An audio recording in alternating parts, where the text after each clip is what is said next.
जी, और आप सभी का वेलकम है हमारे भोजपुरी फैंस क्लब में। आइए हम ऐसे शख्स से मिलवाते हैं आपको जिन्होंने बचपन में ही ऐसे कांड कर रखे हैं जो कि आप सोच के ही परेशान हो जाएंगे। ऐसे बवाल बवाल सॉन्ग ला चुके हैं। तो आइए सबसे पहले सिंगर शिवम जी का हमारे भोजपुरी फैंस क्लब में स्वागत है। सबसे पहले तो सबको प्रणाम है। BFC न्यूज़ देखने वाले सभी दर्शकों को मेरा पैर से प्रणाम है।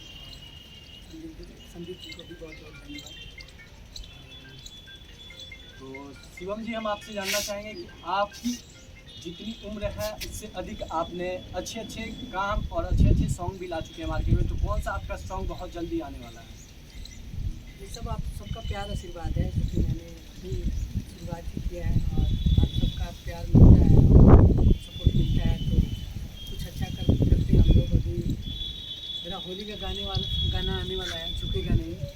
और गाना मैंने अभी फिलहाल में लिखा था, बजरिया में राजा, आप लोगों ने गाना सुना था, उसको भी कंपोज किया था, लिखा था। और उसमें भाई अंकित अग्रवाल का शायरी था। तो बहुत अच्छा गाना अभी मार्केट में चल रहा है। तो क्या शिवम जी आप उस गाने को 2 लाइन गुनगुनाना चाहेंगे? गाना था, मैंने तैयार किया था रात को कि साथ में बैठ के कि जानू बड़ा बापा बंदी न बात कर गंदी, फुल बंद बा बाजार भइल बाटे बंदी, कि जहिया पापा जी के हाथे पकड़ा जइब,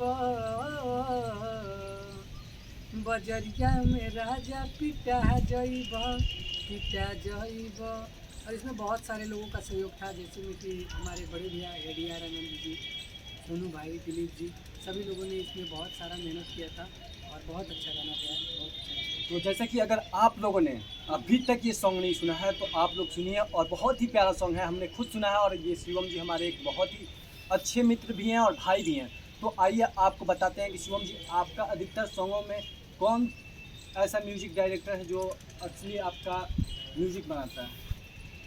मेरा फेवरेट म्यूजिक डायरेक्टर ADR आनंद भैया हैं, जो कि हर म्यूजिक मतलब इस 2021 में से मैं लगातार इनके यहाँ ही गा रहा हूँ और अच्छा लगता है। जो कि मैंने जब इनका गाना सुना था बहुत पहले कि तू धरावेला थ्रेसर और बहुत सारे गाना, राजा जाई ने बढ़िया, तो तब से अच्छा लगता है। और मन करता है इन्हीं के साथ काम करने के, जुड़ के भाई जैसा प्यार देते हैं, दिल जैसा आशीर्वाद देते हैं, तो अच्छा लगता है।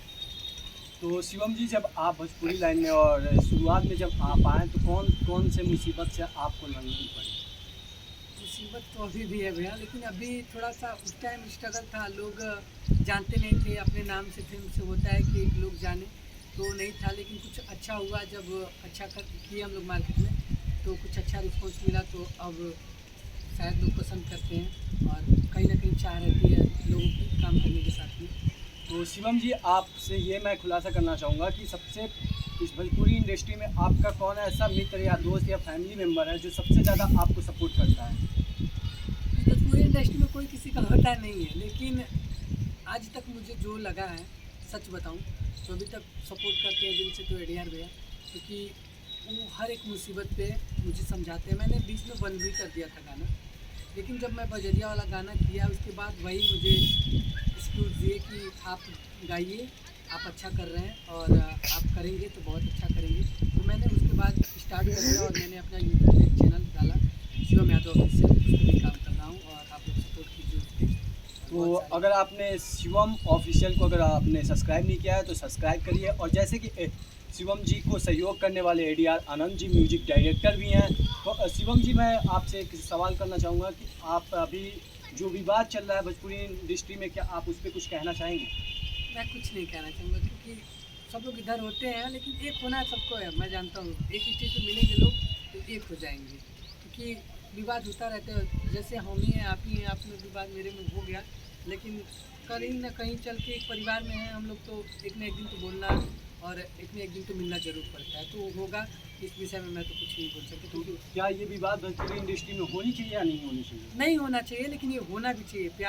प्यार बढ़ाने के लिए झगड़ा जरूरी है, लोग बोलते हैं, तो होता है भी है, तो एक अच्छी खबर है, क्योंकि उसके बाद मोहब्बत बढ़ जाती है, तो होता है। और वो लोग बड़े भैया हैं, उन लोगों से कुछ बहुत कुछ सीख मिलती है और सभी लोगों का आशीर्वाद मिलता है। जैसे कि अभी हमको सपोर्ट करने वाले में लोग हैं, जो कि KT जी हैं, खुशबू तिवारी KT जी, उन्होंने भी मेरे चैनल के लिए बहुत सारे गाने गाए हैं और यादव भैया हैं, यादव राज भैया, विनय भैया, किशन भैया, समर भैया, सबका आशीर्वाद मिलता है और सभी लोग सपोर्ट करते हैं। तो शिवम जी, चलते चलते मैं लास्ट सवाल आपसे करूंगा कि जैसे कि आपको भोजपुरी इंडस्ट्री में किससे सीख मिलती है, कौन सा ऐसा सिंगर है जिसको आप देख के लगता है कि मैं उनके तरह बनूं?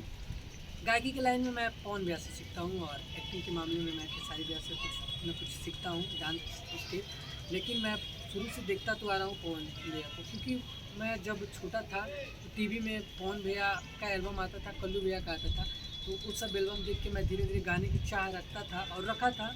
लेकिन उस टाइम हम लोगों के माइंड में ये नहीं था कि स्टूडियो कहाँ है, कैसे गाने बनते हैं, वो सब कॉन्सेप्ट कुछ भी नहीं था। लेकिन जब मैं अपने पैर पे खड़ा हुआ, फैमिली का सपोर्ट मिला, तब धीरे धीरे मैंने कदम बढ़ाया। और तो चलते चलते क्या भोजपुरी फैंस क्लब के जितने भी श्रोतागर हैं उनसे कुछ कहना चाहेंगे? बस यही कहना चाहूँगा कि आप लोग ऐसे ही आशीर्वाद प्यार बनाए रखें और VFC न्यूज़ को ढेर सारा प्यार आशीर्वाद दें। और आप लोग हम जैसे छोटे कलाकारों को जैसे VFC न्यूज़ सपोर्ट कर रहा है, तो आप लोग इसको ढेर सारा प्यार दीजिए और मेरे चैनल शिवम यादव ऑफिशियल को सब्सक्राइब कीजिए, लाइक कमेंट शेयर कीजिए। और बहुत अच्छी अच्छी चीज़ें आती रहेंगी। उसमें अभी होली, फिर मैं बोलबम मतलब शिव जी का यहाँ पे बनारस के ऊपर बहुत सारी अच्छी चीज़ें लेके आ रहा हूँ अपने कॉन्सेप्ट के जरिए। तो आप लोग देखिएगा। वैसे ही बजरिया ट्यूब भी लेके आ रहा हूँ अपने ही चैनल पे, तो आप लोग ऐसे बात करें। तो अगर आपको ये वीडियो पसंद आया तो हमारे चैनल को सब्सक्राइब करिए और बहुत ही अच्छे अच्छे वीडियो आपको देखने को मिलेंगे हमारे चैनल से। तो चलते चलते आप सभी को नमस्कार, प्रणाम और जय हिंद, जय भोजपुरिया समाज। धन्यवाद।